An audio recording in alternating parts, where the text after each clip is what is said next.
Welcome back, everyone, to another reaction video. Well, a couple of days ago, I did a reaction to the first two parts of BlueJay's videos on wacky war tactics in a nutshell. And I mentioned then that I was doing those because he had a third one that was out that I had not seen yet, and I hadn't reacted to the first two. So now we're coming back. We're going to do that one. That is all to say that it's time to visit Wacky War Tactics in yet another nutshell. I'll put the link down in the description, not only to the original for this, but also to the reaction I did a few days ago in case you missed it. So we'll check that out. Let's go ahead and dive into this one. Gallipoli. Hey there, champ. How's it going? Not great. We're in an active war zone, if you couldn't tell. Tell me about it. These Uber delivery fees are basically war crimes, and I would know. Say, do you guys have Qdoba yet? Oh, I don't have time for this. I gotta get out of here before the Australians finish me off. What are you talking about? There's no one over there. What? Then who shot me? Oh, that? That would be a can of piss. What? It's late 1915. World War I is ramping up intensity, and Anzac forces are not feeling the whole great part of the Great War. 80,000 of them are cornered in Gallipoli. The Ottomans ready to finish them officially, and they're So let's pause for a second, just talk about Gallipoli a little bit. A lot gets made of this, particularly if you are of the Anzac forces, Australia New Zealand Army Corps. Anzac forces were fantastic fighters in the First World War. They fought at places like Gallipoli, but they also fought at places like the Somme and Ypres. Gallipoli often gets remembered for being the disaster that it was, and a lot of the blame gets placed on Winston Churchill for that, and he obviously bears some responsibility because he was kind of the father of this plan as the First Lord of the Admiralty at the time. But a lot of the blame has to go on the Navy, who really kind of botched this whole thing before the landings even happened. The plan was actually a pretty good one. It was very poorly executed. I'm not saying Churchill doesn't bear responsibility for that. I'm just saying I think he maybe gets blamed a little more than he should. And also, Gallipoli was not the worst part of the war for the Australians. They took as many casualties at Poitiers, which is part of the Somme offensive, in just a couple of weeks as they did in 8 months in Gallipoli. So really Poitiers is the deadly place. The difference is that Poitiers ultimately is successful, whereas Gallipoli is not. Our only hope to survive was to evacuate expeditiously, but there was one glaring issue with the retreat. If the Ottomans were to notice, it was predicted they would send up to 30,000 men from the land down under to the land down 6 feet under. So they came up with a nifty plan to pull off this miracle evacuation. What if they retreated by not doing so? Or more specifically, convince the Ottomans that they were still having a grand old time playing in their trenches, almost actually scurrying to their comfy metal floats. To help pull off this ghost army masquerade was the wondrous drip rifle. Not that kind. Essentially working from home, but without the Clash of Clans in your underwear part, a drip rifle was a gun that was rigged with a delayed firing mechanism consisting of 2 cans and a bit of string. The top can would be filled with water and slowly drip into the bottom one until Isaac Newton took the wheel and pulled the trigger with a nerd magic of gravity. However, given the fact that fresh water was rather scarce for Anzacs in Gallipoli, there's a non-zero chance that some of these cans were given the old golden shower treatment to operate, making it undoubtedly some of the finest work ever graced by Australian hands. Yeah, this is fantastic, and this goes back all throughout history. Armies trying to fool the enemy into thinking something's happening that's not. Sometimes they would light a bunch of campfires everywhere, so do you think that there was a massive force that was in an area when really they had moved somewhere else? So this is just kind of the 20th century version of doing something like that. It's really pretty fascinating. Other than yours truly. Therefore, after the rear guard set up a bunch of these with dummies and smoked a platoon's worth of cigarettes each to make the trenches appear full of men, or trains, they were able to safely evacuate with remote gunfire masking their withdrawal from the Ottomans, who were none the wiser. But anyway, that is a Tarantino amount of blood behind you, so one could say, you're in for a bad time. Today we're learning about wacky war tactics, yet again.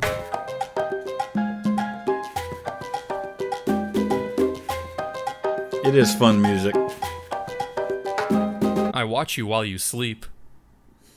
Or at least I could be with the new limited edition BlueJay figure. I just couldn't get my fix of breaking and entering last time, so I barged back into the U2's lab to cook up this dashing little scallywag. That's Complete cool. with a tricorn hat, bandana, and cannon, this vinyl figure is perfect for all your whimsical pirate needs, and definitely does not contain a radio transmitter. It took a few prototypes to get right, finding the right orphan meat is hard after all, but nevertheless, we were able to come up with a stunning swashbuckling BlueJay to honor the channel's pirate phase earlier this year. U2's gave me complete creative input over not only the design of the figure, but the box design itself, meaning every crack, crevice, and vaguely threatening language was strategically crafted by yours truly. That's I awesome. didn't think they'd let me say this. Those wonderful U2 servants really went all out with this one, and it's honestly the second coolest thing I've ever received after your mom's number, but it's only available for a limited time, so if you want to complete your BlueJay U2's jar collection or send me even more videos of you torturing my merchandise, click the link in the description to snag yours before it's gone forever. That's awesome. And now, back to the video. Now, in my last installment, I talked about how the Persians defeated Egypt at Pelusium by using cats, a story with shaky reliability that others rightfully called me out on. That thumbnail was a joke, by the way. Whoa, racism? No. Since then, I've redoubled my efforts into verifying the accuracy of stories and disclosing when their reliability can't be fully determined. Yeah, and here's the problem. A lot of these, really, especially with ancient history, is so much of it really is kind of shrouded in mythology, and for every story that we have that we can verify, there are 10 more that it's like, well, maybe it happened this way, but there's also a really good chance it didn't. And a lot of times the sources are coming like 3 and 4 generations of copies later, where you have a guy who wrote a history that we no longer have access to, but somebody else might have referred to it.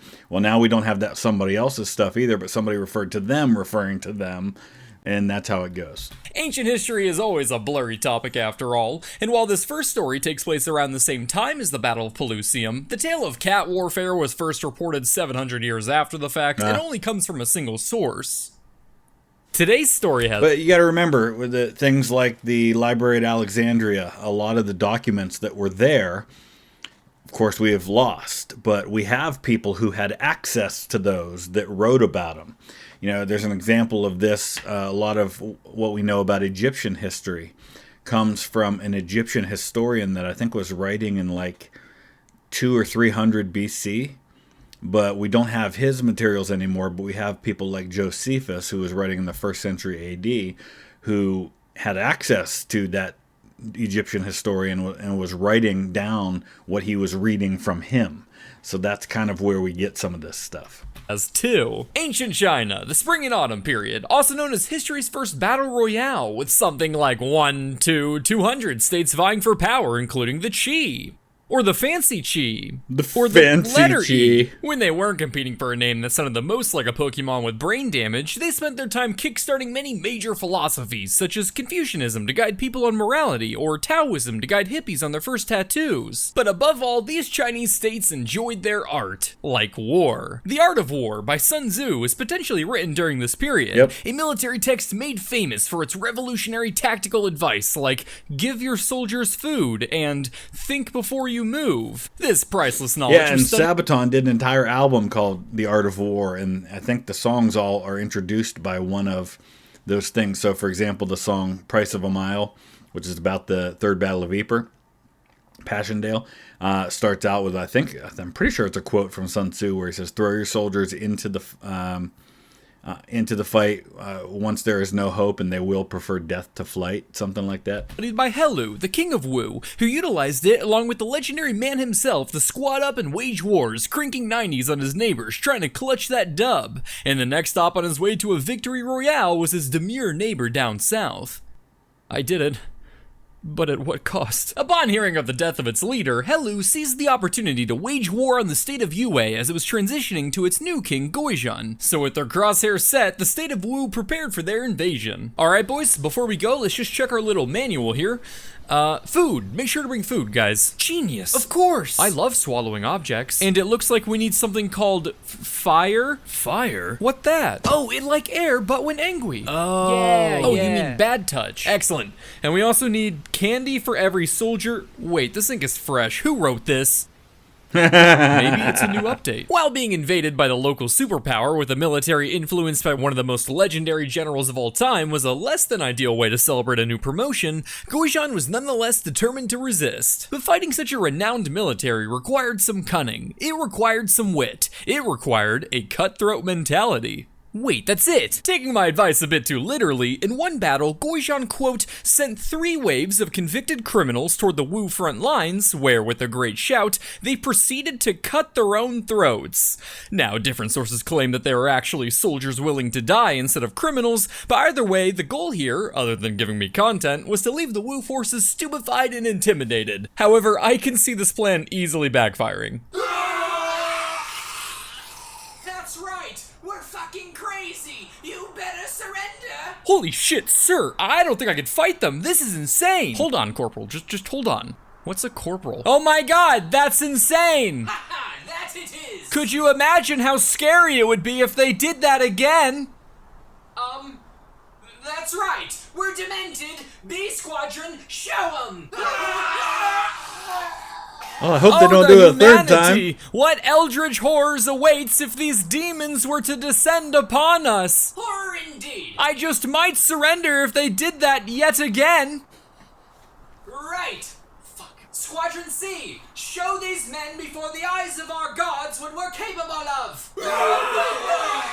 Sweet heavens! My men are truly cowering in fear! As they should! Now, if they were to show us yet another time... But unfortunately for them, the art of war didn't cover what to do if the enemy soldiers fucking killed themselves. So when the UA forces launched a surprise attack from another direction, the stunned soldiers were promptly defeated. As with all ancient history, a certain amount of faith is required when learning about its stories. However, I'm more inclined to believe this tale, as its sources are often considered some of the most trustworthy in ancient history, and the tale is recounted by Sinology experts today. Cutting one's throat was a rather common way to commit suicide after all, and because death was viewed quite differently around this time, the soldiers may have believed their sacrifice would be rewarded in the afterlife. Right. And if they had been criminals, some theorize their families may have been threatened to ensure their compliance. And not like true. Run over to the other side. Yeah, if you've ever wondered, for example, why when you see portrayals of people being executed at the Tower or Tower Hill or Tower of London, during medieval period,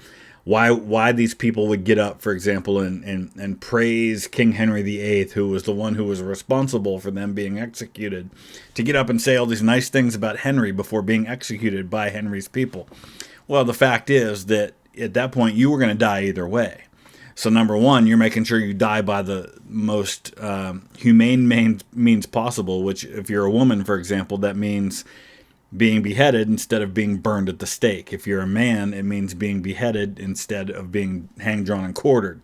So that's number one. You're willing to say nice things about the king if it means avoiding that more horrible execution, but it also is a means of protecting your family who might stand to lose your property and your wealth otherwise. A lot of time tracking down, verifying, and independently translating various sources. Shout out to Kevin's dad. So if any YouTubers are looking to make some content, I hope they are satisfied with this disclosure. That was a joke, by the way. As for the defeated King Helu, he was mortally wounded in the Battle of the Deep Throat. I love that he's like taking shots at people for criticizing him. I debate with how to handle that.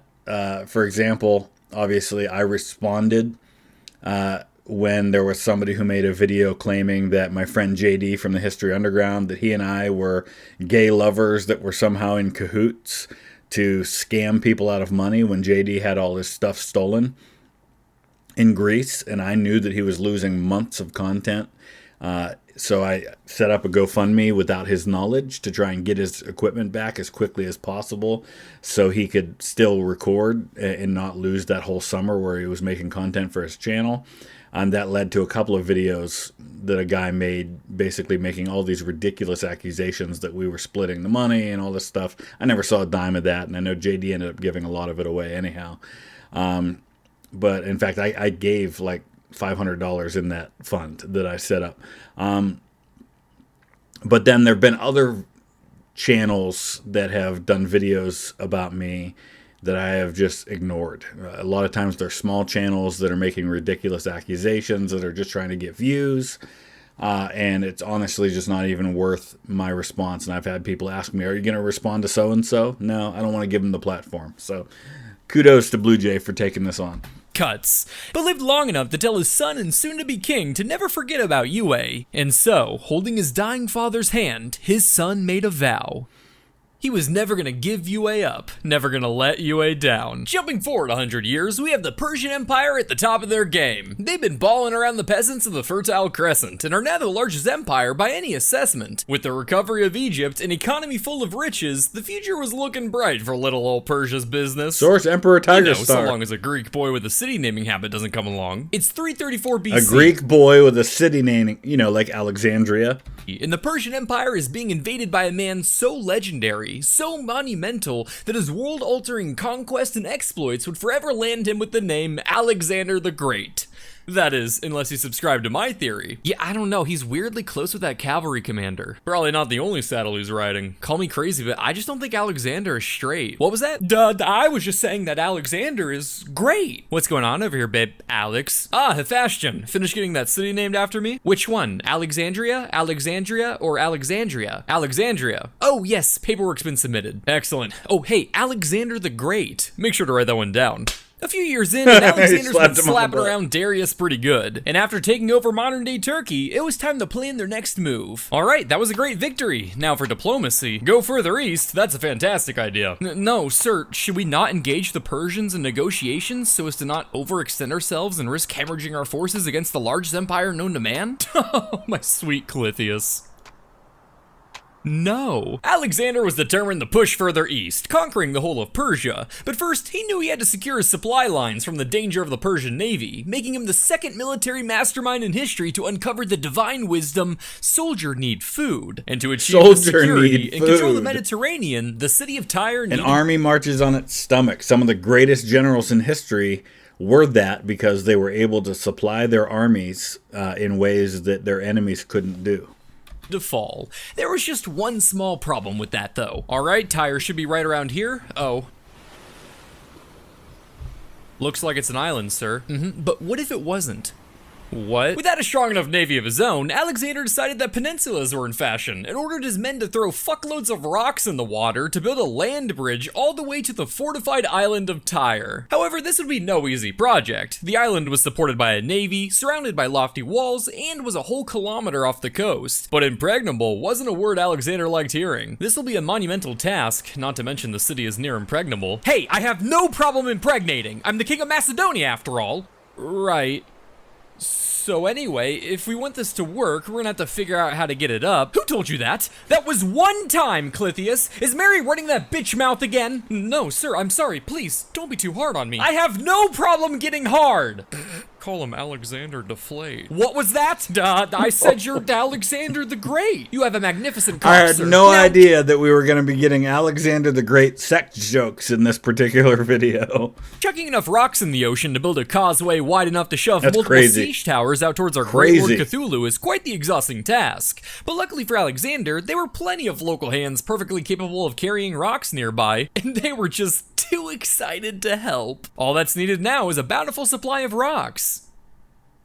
Well, these aren't being used. The Tyrians saw them toiling away, planting rocks and sticks in the water, and decided to help out by supplying some of their own. And while I'm sure the gesture was appreciated, their aid had the unfortunate side effect of spray painting the bridge red. Alexander, not vibing with this design direction, built a palisade to protect the workers, along with 2 siege towers at the end of the bridge. However, the Tyrians, much like George Bush, were determined to destroy the 2 towers, so they stuffed a few ships with incendiary materials and crashed them into the structures, burning them to the ground. But Alexander was rather skeptical of this. Triremes can't melt wooden beams after all, so he decided to build yet another, even wider causeway from a second location on the mainland. And why shouldn't he? I mean, the volunteers are practically boiling with excitement after all. Surely he couldn't fail this time. We are talking about the mastermind that solved the Gordian knot. So this is the Gordian knot? It's impossible to untie. Slice. Oh, impossible, you say?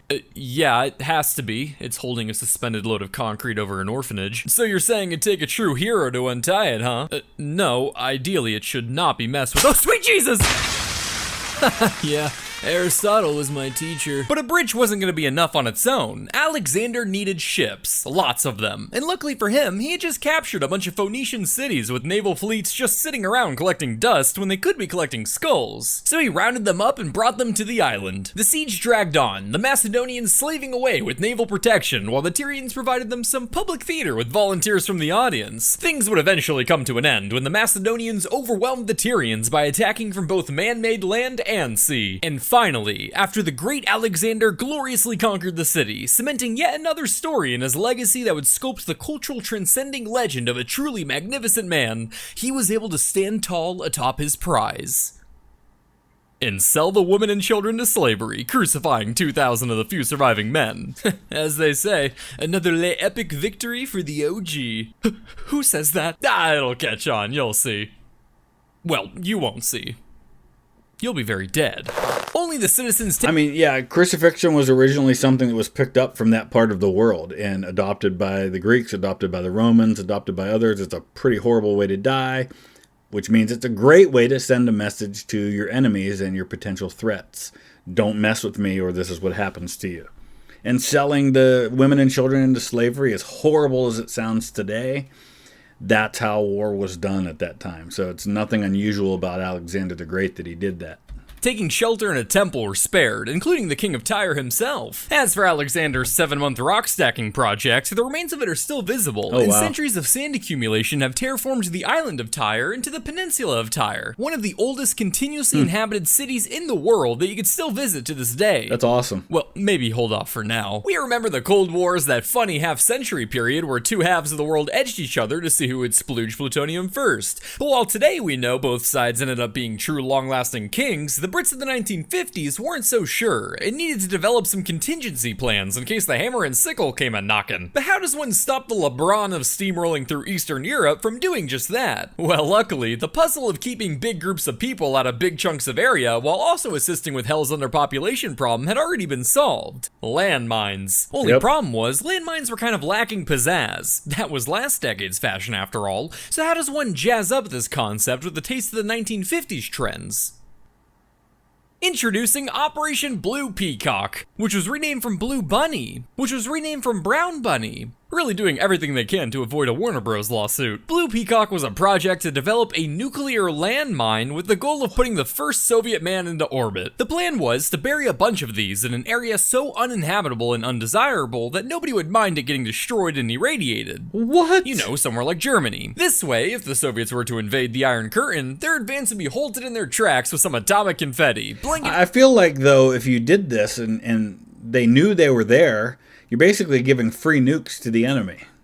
The area in enough radioactive fallout to prevent enemy occupation. This 10-kiloton nuke, weighing 7,300 kilograms, would be buried 35 feet deep and blast a crater 640 feet across. To help visualize, that is a bomb weighing 780,302.73 gumballs with a 100 billion gumball yield, buried 420 gumballs deep and exploding a 7,680 gumball wide crater. So in the grand scheme of things, by this point, 10 kiloton warhead is not that huge. But it's huge when you're dealing with land forces like this. This is kind of like a tactical nuke, we would call it, instead of like strategic big ICBM city destroyers. With how big these puppies were, you weren't exactly able to litter a whole minefield with them, right. So they had to choose their locations very strategically. Alright Vlad, it was a good day one, but I'm thinking we set up supply depot before pushing on. This looks like a good spot, so let's... Hey! A little more to the right! Of course, these landmines couldn't be pressure activated, not unless we wanted some kid playing hopscotch to step on a crack and break the sound barrier. So instead, they were designed to be detonated either by wire or by an 8-day timer. And to prevent anyone from being too nosy, it would also detonate if it was tampered with by any passing Russian soldier and/or curious child. There was just one problem with this plan. With the bomb being 35 feet deep in German soil, cold winter temperatures would prevent the electronics from working properly. So those lab boys back in the UK had to come up with an idea so ingenious, so brilliant, that they could keep their bomb internals safely warm for 8 whole days in the field until detonation. Congratulations on your new appointment, Dr. Pecker. Our team couldn't have selected anyone better. Dr. I'm just happy Pecker. to be given the opportunity. After 8 long years of higher education, I'm excited to finally be able to pay off my loans and provide for my wife and eggs back home. The job market is tough for my kind, as you can imagine. Well, I can assure you we don't discriminate here at Fort Halstead. We only pick the best candidates for the job. I'm glad to hear that. So, where's my office? Oh, just right in here. The Brits' genius idea was to stuff a live chicken in a nuclear landmine to keep it warm with good old-fashioned body heat. They planned to give it enough food to prevent it from pecking at wires and keeping it alive for at least 8 days before it was sent to the Shadow Realm. We've talked about this before, but it sounds so ridiculous, so preposterous that no one would take it seriously, you would think. But how many of the ideas in history started out that way as some absolutely ridiculous idea, but because it worked, in hindsight, we're like, wow, what a great idea that was. So when we look at ideas that never came to fruition or never really got implemented or never were successful, we still call them ridiculous. But the only thing that separates them is that some were used successfully and some were not. Truly a device only conceivable by the West, as pumping a KFC meal full of the entire electromagnetic spectrum is nothing more than the final evolution of ultra-processed meat. So with 2 prototypes built and 10 orders in the horizon, all that was left was to put their cock-filled plan into motion. Yeah, so we'll just kind of spread them out around here. Ben, will this be a problem? Only if you're invested in local real estate. No, they'll be quite dead. The Brits chickened out of the project once they remembered that nuclear fallout was famously unpredictable and could drift towards what I guess you could refer to as people. Blue Peacock was kept secret until it was declassified on April 1st, 2004, leading many to believe that shoving a Popeyes combo in a nuke had to be an April Fool's joke, to which the head of education at the National Archives responded, "The civil service does not do jokes," while trashing a— Yeah, if you're going to release something like that that's from decades earlier, don't release it on April 1st, because there's no, or maybe that was the plan. Maybe they thought, okay, this has got to get out. Let's put it out on April 1st so that a lot of people will think it's a joke and that it really wasn't serious. And then we don't have to worry about people taking it seriously. It's actually either really stupid or really ingenious. A project that spent 4 years in development sounds like a complete waste of time. They did find a way to salvage this at the end of the day. Sub to BlueJay. It said all on the that corner. hard work designing and developing a wacky weapon prototype would end up fueling Britain's other favorite hobby: filling museum basements. Wacky War Tactics Part 3, 8.1452 out of 10 stars. All right, well, I definitely learned some things I didn't know before on that one, but here's a question that I want to pose to all of you in the audience, and let me know in the comment section. What is the wackiest war tactic that hasn't been mentioned in any of his 3 videos that actually worked, that people look back on now as genius, but at the time, people probably thought it was crazy? Let me know in the comment section below. Thanks for watching.